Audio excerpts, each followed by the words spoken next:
近日，欧洲议会安防委员会主席施特拉克在接受采访时明确表示，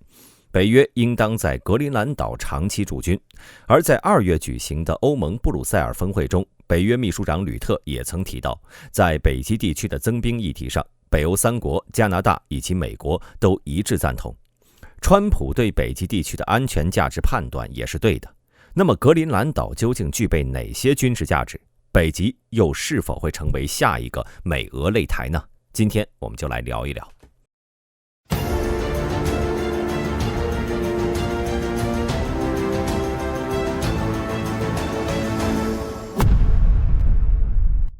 虽然在地图上看，北极地区似乎偏居一隅，并非什么战略要地，但对于追求直线飞行的导弹和军机来说，横卧在美国、加拿大和俄罗斯之间的北极区域，事实上就是另一个畅通无阻的太平洋。意识到北极空域很容易成为俄罗斯导弹打击路径的北约，也很早就在构筑欧洲的防空网。首先是黑海防线。以罗马尼亚德韦塞卢的陆基宙斯盾为核心，北约在黑海地区构建了防御俄罗斯导弹的反导火力网。该基地在2016年5月启动，占地 1.75 平方公里，有一套完整的宙斯盾系统以及3套标准3型导弹拦截装置，可拦截射程3500公里以下的中远程弹道导弹，主要是为了应对来自黑海对岸方向的潜在导弹威胁。而除了黑海之外，北约也在波兰的伦齐科沃部署了陆基宙斯盾反导系统。该基地在2024年底正式启用，距离俄罗斯边境仅有165公里，下辖有3套 MK41 型垂发系统和24枚标准3 2A 导弹，以及 SPY-1DV 雷达和配套火攻系统，主要是针对射程1000到5500公里的中程弹道导弹来进行中段反导，旨在加强对波罗的海地区的防御，防范俄罗斯的导弹威胁。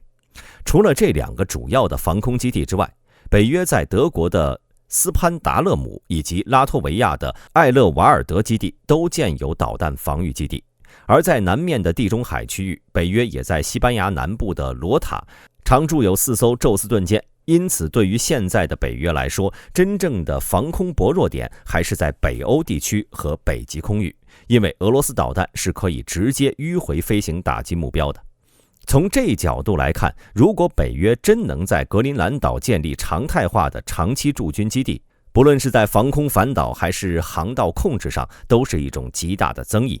况且格陵兰岛周边也并不都是永久的风冻地区，南部和西部沿海地区由于受到北大西洋暖流的影响，海冰分布明显较其他区域更少，并且格陵兰的首府努克也就有深水港，其他地区也分布着一些小港口，如果能作为北约核潜艇基地，还能反过来威胁俄罗斯。因此川普对格陵兰岛的重视，从某种程度上来讲也是很有远见的。而更为重要的是，北极的军事活动区域将不再局限于天空。由于冰川消融加剧，北极海域的浮冰之间已经空出了越来越多的航道，其与北大西洋区域的连通性也越来越高。在可以预见的未来，北极地区都将承载越来越多的人类活动，也将会是欧美与俄罗斯的重要战略竞争区域。我们下面就来看看各方的动作。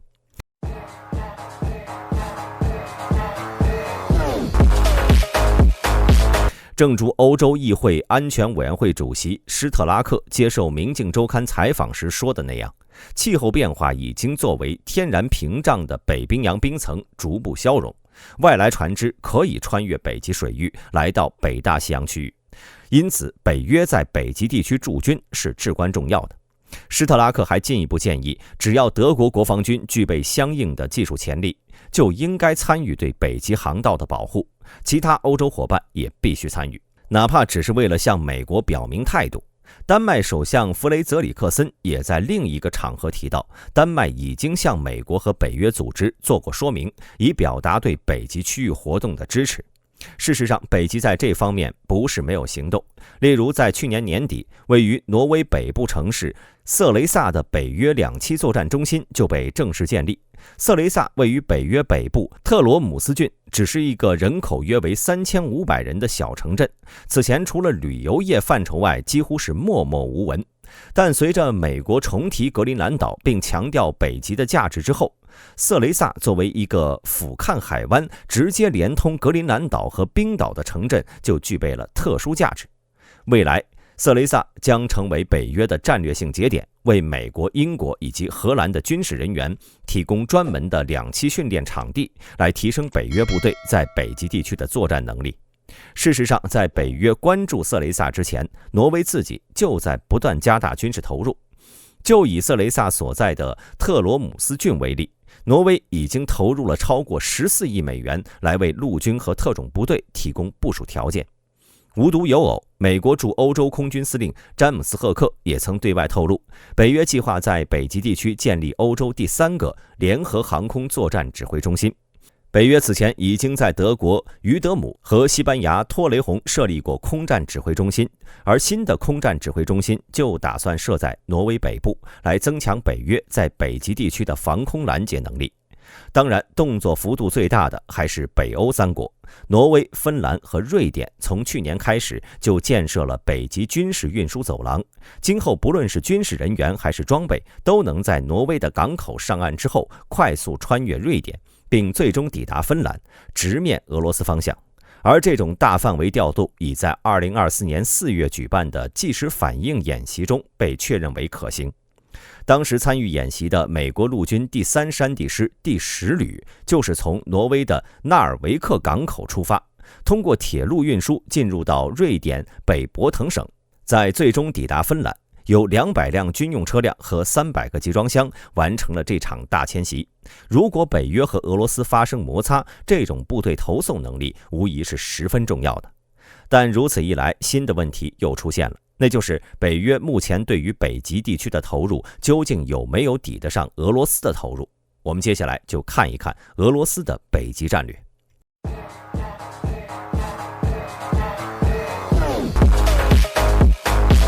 在北极方面呢，俄罗斯的态度一直很明确，那就是从主权控制、军事威慑、资源开发、国际合作这4个方面来入手。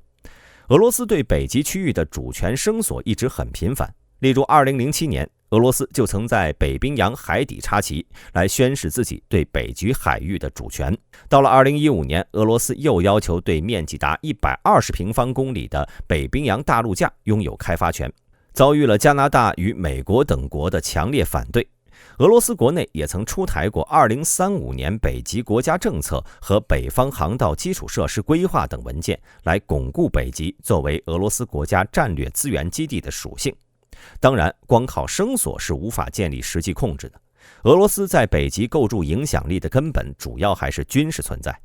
俄罗斯在2014年就成立了北极战略司令部，整合了北海舰队与所有北极军事单位，来部署 S-400 防空系统以及洲际导弹等先进武器。事实上，从俄罗斯北极区域发射导弹只需要半个小时就能飞到北美与欧洲的核心区域。因此，在北极区域部署的远程导弹也是俄罗斯战略威慑体系的重要一环。苏联时期在北极周边设立的13个航空基地，在俄罗斯成立后也得到了逐步恢复，以供图160战略轰炸机和米格31截击机使用。像是铠甲 SA 这样的北极专用防空导弹车组也被大量部署。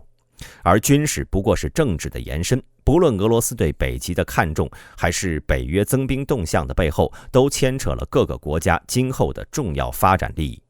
首先，北极本来就是一个巨大的藏宝库。根据美国地质调查局先前公布的数据，全球约 13% 的未勘探石油与将近1/3的未开发天然气都集中在北极地区。例如，俄罗斯的亚马尔液化天然气项目年产能可达1650万吨。美国在阿拉斯加北坡地区也有众多的石油工业分布，而这些只是靠近人类聚集区，已经为人所知的能源储备。如果进一步深入北极，那必定还会有更多的能源储藏。而即使不考虑能源，北极的矿产资源同样很丰富，有多种稀土分布在此地。例如，格陵兰岛的克瓦纳湾就有全球最大的稀土矿床之一。除了稀土之外呢，北极地区的镍、铜以及钻石矿藏也相当充足。例如，俄罗斯的诺尼尔斯克镍矿不仅开采量大，在钯金产量上也占到了全球的40%。而即使我们不看上面提到的油气资源与矿产资源，只讲交通价值与领土争端，就会发现北极其实是一个热闹的地方，并且俄罗斯也是最活跃的那个。